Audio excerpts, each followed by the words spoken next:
अभी तक मेरे चैनल पे सिर्फ जो है क्रेडिट कार्ड या डेबिट कार्ड से रिलेटेड मेरे चैनल पे वीडियोस देखने को मिलते हैं।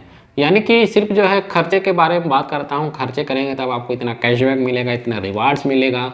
लेकिन अब मैं पैसे बचाने के बारे में बात करने वाला हूँ, पैसे से पैसे कैसे बनाना है, यानी कि इन्वेस्टमेंट के बारे में भी बताने वाला हूँ, म्यूचुअल फंड यानी कि एसआईपी के बारे में भी बताने वाला हूँ। तो हेलो फ्रेंड्स, मैं हूं उम्मीद। तो आज की इसी वीडियो में आपको बताने वाला हूँ 7 गोल्डन रूल्स के बारे में बताने वाला हूँ। जब भी हम म्यूचुअल फंड या एसआईपी में इन्वेस्ट करते हैं तो उसके 7 क्या यहाँ गोल्डन रूल्स के हैं उसके बारे में बताने वाला हूँ। मैं खुद यहाँ एसआईपी करता हूँ, म्यूचुअल फंड में इन्वेस्ट करता हूँ, तो मैं अपना यहाँ पे खुद का एक्सपीरियंस शेयर करने वाला हूँ। तो अब से मेरे चैनल पर जो है एसआईपी या म्यूचुअल फंड इन्वेस्टमेंट से रिलेटेड आपको वीडियोस भी देखने को मिलने वाले हैं। चैनल पर नए होंगे चैनल को सब्सक्राइब करना बिल्कुल मत भूलिए। वीडियो अच्छा लगेगा लाइक भी जरूर कर लीजिएगा। चलिए वीडियो शुरू करते हैं। तो नंबर 1, अर्ली इन्वेस्टमेंट।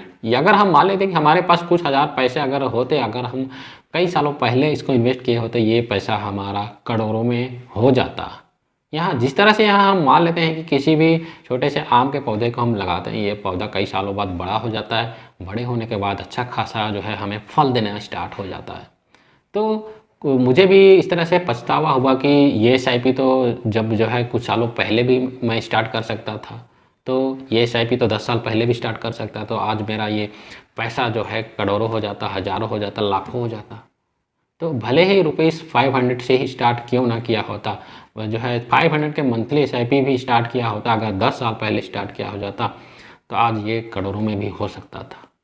तो अर्ली इन्वेस्टमेंट बहुत ज़रूरी होता है। जितना पहले हम इन्वेस्टमेंट करेंगे हमारा कंपाउंडिंग का बेनिफिट हमें देखने को मिलता है। कंपाउंडिंग का काफ़ी ज़्यादा यहाँ फ़ायदा देखने को मिलता है। दूसरे नंबर पे यहाँ गोल, आपका जो है गोल भी सेट करना आपको बहुत ज़रूरी होता है। जब भी आप एसआईपी शुरू कर रहे हैं आपको जो है गोल यहाँ सेट करना ज़रूरी है, यानी कि उसको कब आप रिडीम करेंगे, 10 साल बाद रिडीम करेंगे, 15 साल बाद या 20 साल के बाद रिडीम करेंगे। यानी कि आप जो है 10 साल बाद क्या घर बनाएंगे उस समय उसको रिडीम करेंगे, या फिर कोई कार परचेस करेंगे, या बच्चों की पढ़ाई के लिए यहाँ रिडीम करेंगे, या आप जो है रिटायरमेंट का प्लान कर रहे हैं। तो इस तरह से आपको जो है गोल तो बाद में भी सेट कर सकते हैं। सो सबसे मोस्ट इम्पॉर्टेंट यहाँ हो जाता है जो है इन्वेस्टमेंट को स्टार्ट करना। तो as soon as possible start investment.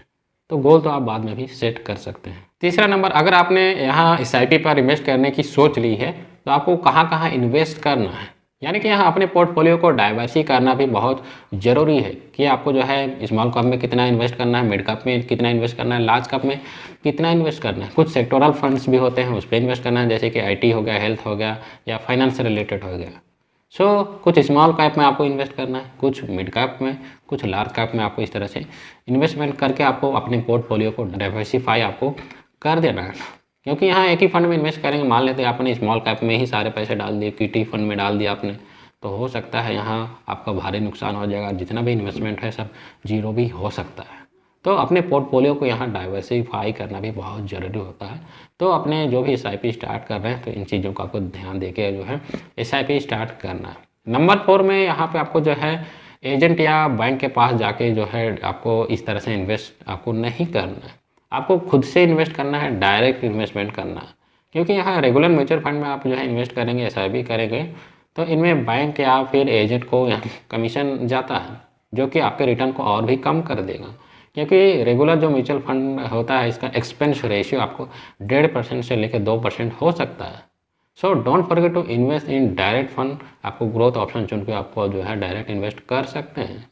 So I also invest in mutual fund, यानी कि एसआईपी करता हूँ डायरेक्टली, जो है खुद से यहाँ एसआईपी करता हूँ, जो कि बहुत इजी होता है। जब भी आप रिडीम भी करेंगे तो बहुत इजी एंड कन्वीनियंट भी ये होता है। 5वां गोल्डन रूल आता है कि आपका जो भी आपने एसआईपी या म्यूचुअल फंड में इन्वेस्ट करना यहाँ स्टार्ट कर दिया तो आपको स्टे इन्वेस्टेड रहना है, यानी कि उस जो फंड में बने रहना है। चाहे मार्केट ऊपर जाए या नीचे जाए, आपको यहाँ डरना बिल्कुल भी नहीं है। फंड को जो है आज ही आपने इन्वेस्ट किया और यहाँ पे आप अगले दिन ही चेक कर रहे हैं, पता चला वो लाल निशान में है, यानी कि नेगेटिव रिटर्न है, तो आपको यहाँ बिल्कुल भी डरना नहीं है। रिस्क है तो इश्क है। तो आपको जो है प्रॉफिट नहीं मिल रहा है बल्कि उस फंड से निकल नहीं जाना है। तो यहाँ जब भी मार्केट डाउन रहता है उसी समय आपको सही समय होता है यहाँ इन्वेस्ट करने का, चाहे आप एसआईपी कर रहे हो या लमसम कर रहे हो। तो आपको बार बार आपको देखना नहीं है। तो आपको जो है एक बार इन्वेस्ट कर दिया, उसको आपको भूल जाना है। हाँ, उसको एक बार रिव्यू करना, 1 साल में एक बार रिव्यू करना होता है।